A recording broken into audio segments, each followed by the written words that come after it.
What is up, everybody? Dan the Fireman here. We're going to be talking about some stuff, and before I start talking about it, I really want you guys to go to, it's a long name, CanyonChasers Motorcycle Adventures Sport and Touring. That's where I got these tips. I'm going to be going over the stuff that he talked about. He obviously has way more experience than I do, and I feel like you need to see his video first, come back, and then you'll hear my opinion. So go there, go to that video, it's linked in the description, and link in the first comment anyways, and then come back. All right, I'll see you soon.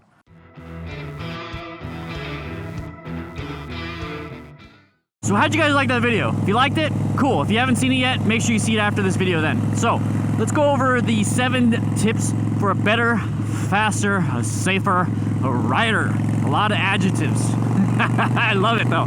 I love it, love it, love it. So what we're gonna do is we're talking about that, and he talks about, you know, do you wanna be a faster rider, but do you wanna be safe? Have you crashed and now you're nervous? Tired of not keeping up with your riding buddies? Now those are great questions. Now those are all could be their own videos themselves, but I love how he went through these 7 tips. We're gonna go through them. So first of all, bike is in tip-top shape. I don't know why I had an accent for that, but bike is in tip-top shape, okay? Now you're not gonna be a safe rider. You're not gonna be a fast rider. You're not gonna be an efficient rider, and you're definitely not gonna go on a long tour if your bike is not in tip-top shape. Now, what he means by that, what, you know what, I'm not gonna say that. What I mean by that, because he already told you what he meant by that, so watch his video. What I mean by being your bike in tip-top shape is if your tires are crap, if they're starting to fall apart, if they have no tread whatsoever, how safe are you gonna be when you have 0 traction when it's raining, or if there's a little bit of dirt, or maybe some leaves? You're not gonna be safe. You're not gonna be safe. If your bike's in tip-top shape, right now I gotta go replace my oil. I'm on my way to go replace my oil at my house. So make sure you got to replace your oil, replace your fluids. Make sure your fluids are in good working order. I'm at about 3,000 miles. Gonna do it. Just gonna do it. Make sure everything is in tip-top shape. Brake fluids, everything. Because if you don't have the proper amount of brake fluid, the right brake fluid, if there's bubbles, all those other random troubleshooting things that you need to do, if you don't have it, you're not gonna be able to brake very well. Same thing with brake pads. You know, I could go on and on and on. So what you can do to prevent and to keep your bike in tip-top shape, once again, don't know why, what you can do is do a pre-ride check at least once a week. You know, do a quick check. I'll have a link in the description, and it's probably popping up right now of me doing it. But yeah, definitely check your tires, check your fluids, check your wiring, check for any damages, check for leaks, you know, like a bunch of other stuff. Check your PSI, that's one of the main ones that you can do almost daily. Super easy. Make sure it's in good shape. Next one is hang on with your legs. Hang on with your legs, right here. Okay, so what he's doing, I got a cramp. That's another problem. You gotta get some fitness in. I don't think he talked about that. Oh, cramp. Hang on with your legs, not your hands. If you keep your hands tight, you're gonna put really bad inputs into the handlebars, and the handlebars are what control how your bike moves. So if you're squeezing, you're gonna be making crazy little adjustments here and there, and I exaggerated a little bit, but that could happen. And on top of that, your hands are gonna get tired, so now your hands are fatigued, so now when you have to reach for the controls, it's such an issue. So the way you can fix that is hang on with your legs. So get up on the gas tank and hang on with your legs, so I can control the bike, stay nice and loose. So use your legs to grab the tank. Sport bikes are a little bit easier. They actually have those grooves in the tank so that you can actually get your leg nice and positioned in there. And you can also buy some rubberized grip stuff, so you can actually put your legs and you'll actually have a better grip. Because right now I'm just going on paint. So, and for me, I don't care. I got scratches everywhere. So what you can do is do that. Use your legs and relax your upper body. When you have a relaxed upper body, you'll be less fatigued. You're gonna have better, smoother inputs into the bike, which will make you safer because now you're not having crazy, jerky inputs during a turn, which is very dangerous. And you're gonna have smoother inputs on the throttle, so you're not gonna, you know, fly, go crazy, do high side, low side, whatever it is, any type of sides, front side, back side. So that's very important. Very important to be nice and loose so you can just dance with the bike. That's something I talk about in a few of my videos. Definitely hang on with your legs. But here's one thing that, one thing I see personally every once in a while is, and he talks about it, says don't make fast a goal. Do not make going fast, a goal of riding a motorcycle, okay? Smooth is fast, fast is smooth. right, have you ever heard of that? Smooth is fast, fast is smooth. And I'm gonna use some of my experience. He uses his experience on the track, so I'm gonna use my experience when it comes to firefighting. I'm gonna kind of jump into that.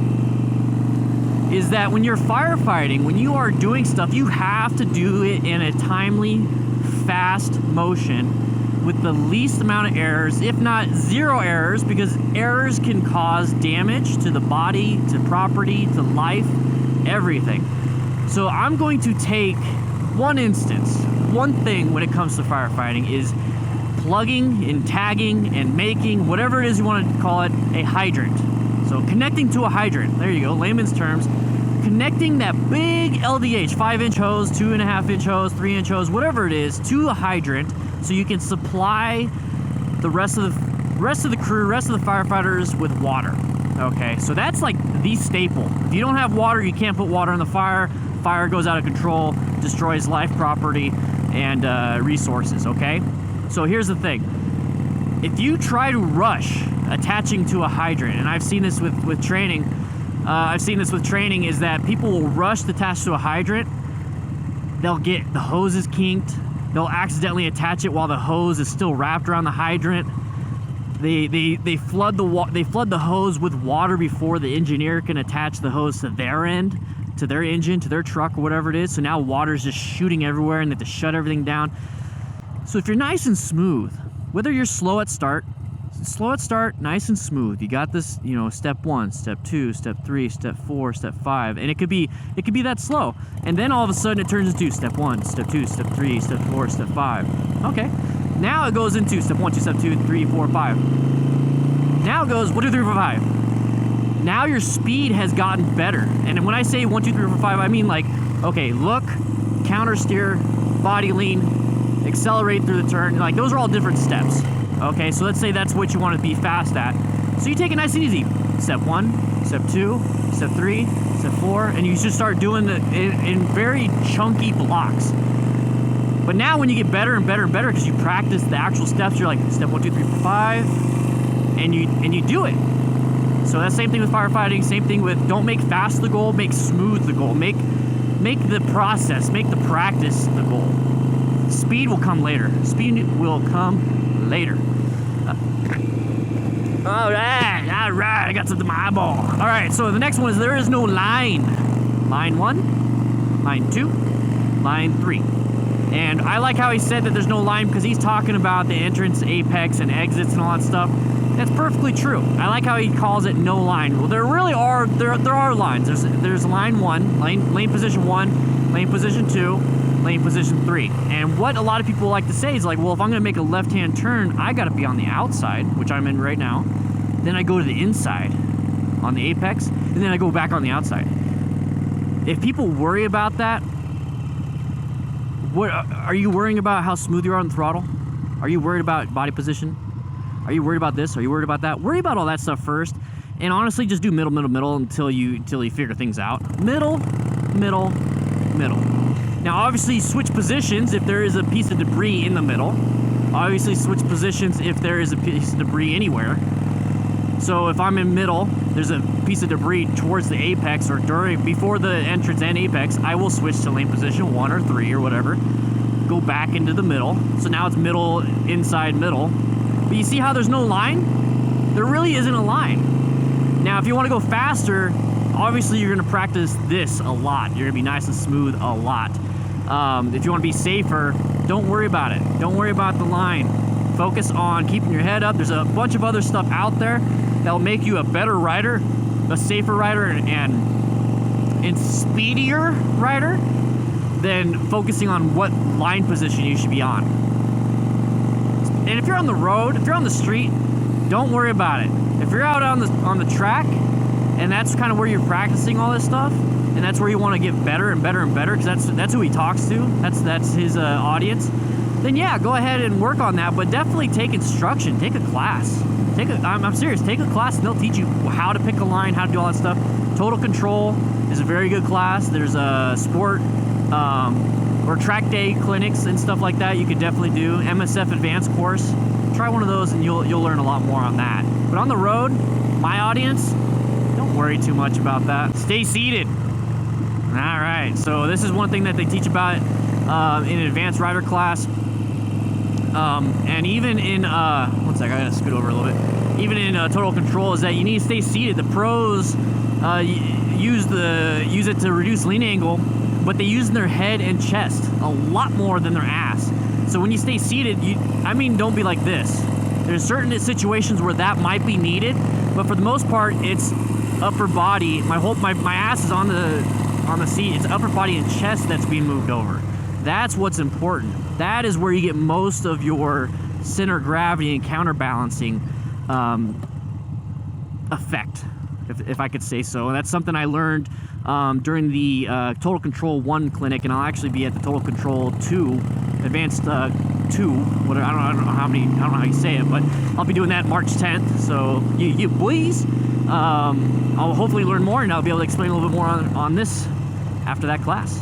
All right, so now let the corner come to you. Now, obviously, I've been doing a lot of straight roads during this turn, a lot of them. But here's the thing: is let the corner come to you. Thank you. Somebody waved, and he's on a scooter.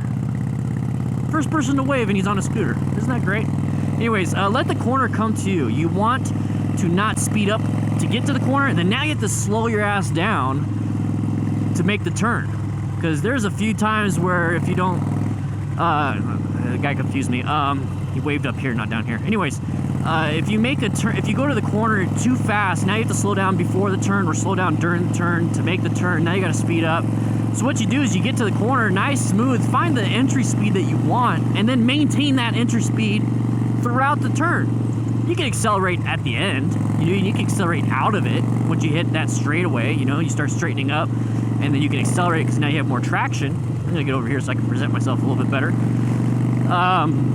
But what you want to do is you want to enter that turn, enter that corner with the appropriate speed at the beginning. Okay? You want to enter the speed at the beginning and then maintain that speed throughout. Now, that takes practice because a lot of times it's like, well, I don't know what speed I should be entering in. Well, it's like, that's experience, that's practice, that's all stuff that will come to you with time on the seat while riding. But right now, what you need to practice is entering speed, the enter speed, and you'll get a feel for that, and now it'll auto-correct itself with experience. What's up, buddy? Didn't wave at me. So far, the only one that waved is a scooter. Slow hands make fast riders buzz. That's true. Quick little jerky movements. Could be an issue. Nice and like super slow on the clutch, super slow on the brake. All those things can be an issue. So if you're looking further ahead and you can see 12 seconds ahead easily because you're giving yourself a space cushion like I'm doing with this truck, because we're going downhill, I wanted to make sure I have enough braking distance. That's just something subconsciously, something with experience that happens to you if you practice the right things, is that it'll make it so that I can reach my grips, reach my brake, reach the clutch, reach the shifter, all those things smoothly, because I'm not having to be like, oh crap. Now I'm just like, oh, okay, I see what they're doing. They're starting to slow down, so I'll start slowing down. Oh, I see what they're doing. They're speeding up and I'm going too slow. Oh, I need to go ahead and get to the speed limit, or vice versa.